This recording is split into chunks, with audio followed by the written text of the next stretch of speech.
Electronics from IIT Madras and a Master's in Electrical Engineering from University of Wisconsin-Madison, USA. He has over 23 years of experience in the Silicon Valley in the areas of design, manufacturing, marketing of integrated circuits. He has successfully started several semiconductor design companies like Lotus Designs Corp, Silicon Logic, StarTech Semiconductor, and then sold them to larger companies for the last 18 years. And he was also responsible for designing the world's first DSP chip. Mr. Ram.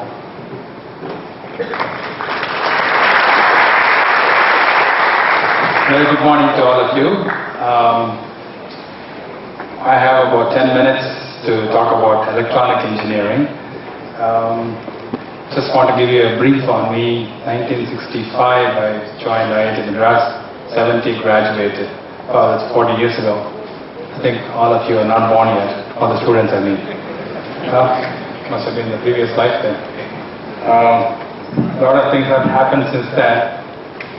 I've started my engineering with IIT, with electrical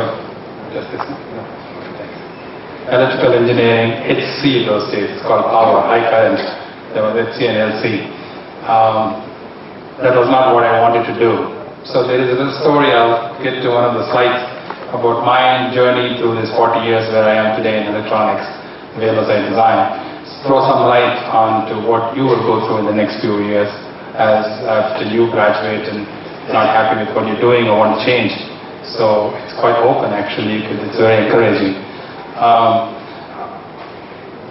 Cell phones are great inventions, guys. Very good. I love cell phones. We make chips for cell phones.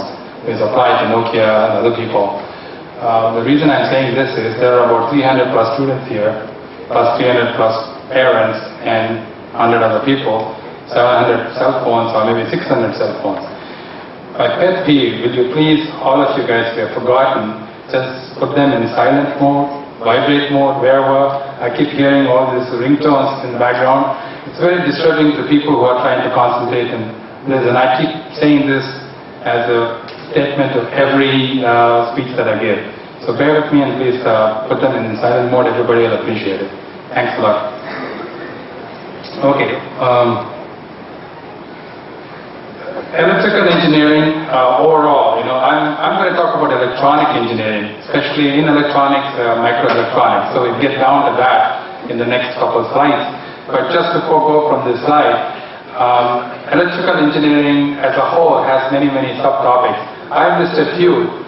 Power, that's where I started engineering graduation. Control systems, that's where I went and did my master's engineering. Then you have instrumentation, electronics, microelectronics, computers, signal processing, digital signal processing, telecommunications. It's a real big area in India, growing today.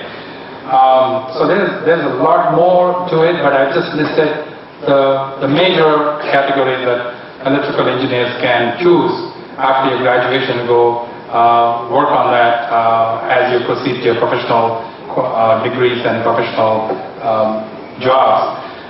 Generally, electrical engineers, you use electricity to transmit energy. Electronic engineers, you use electricity to transmit data, information, IT, that's what you call. So I'm going to concentrate more on the electronics starting the next slide, because that's my area and I've been asked to talk in that. Electrical engineering will take forever to discuss, so I'll get electronics. In the key areas for electronics, you have many, many choices.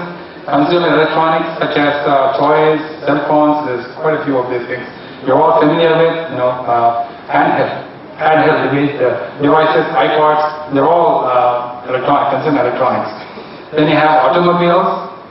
They use a lot of electronics in the dashboard, in the anti-brake system, speed control, anti-skid systems. There's quite a bit of electronics in an automobile.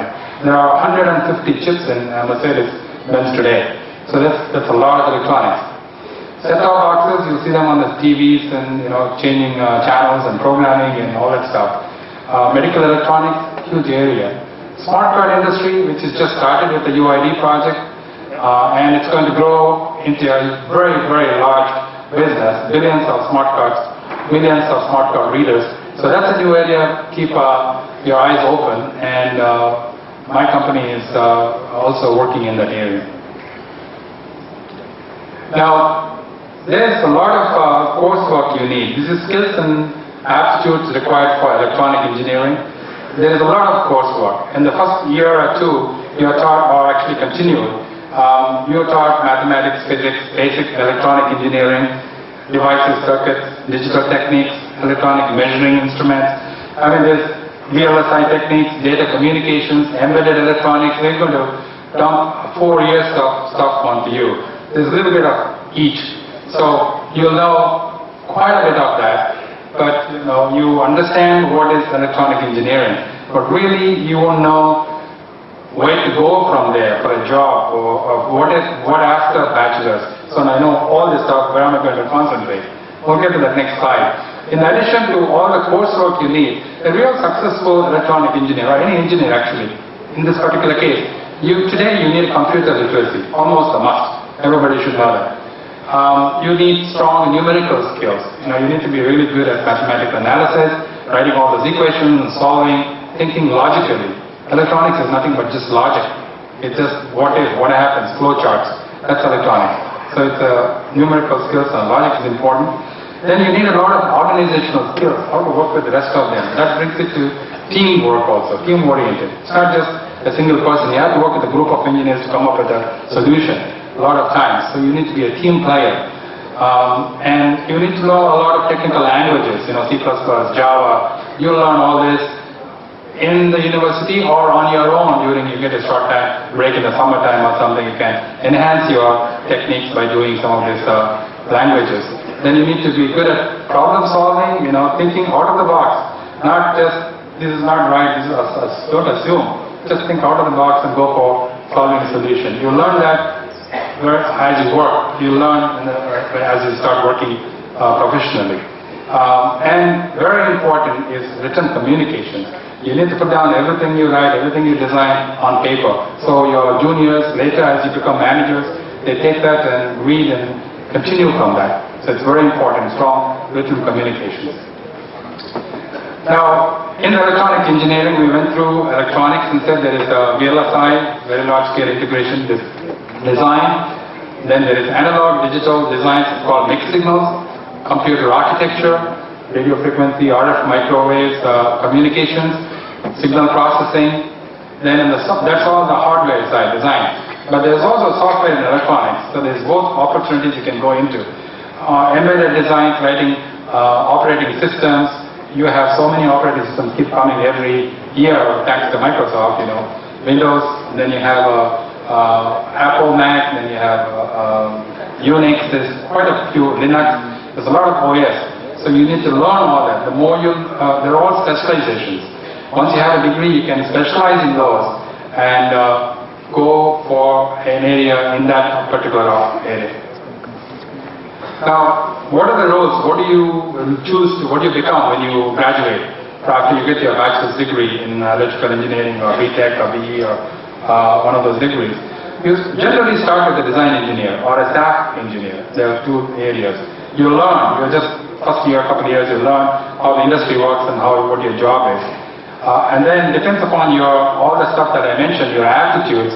You could become a senior design manager. You can have a group of engineers working with you. Again, your abilities to lead the students are all what I discussed a few minutes ago. So then you can get into group managers, general managers, vice presidents, CEOs. Who knows, you could start your own company as you move forwards in the next 15 years.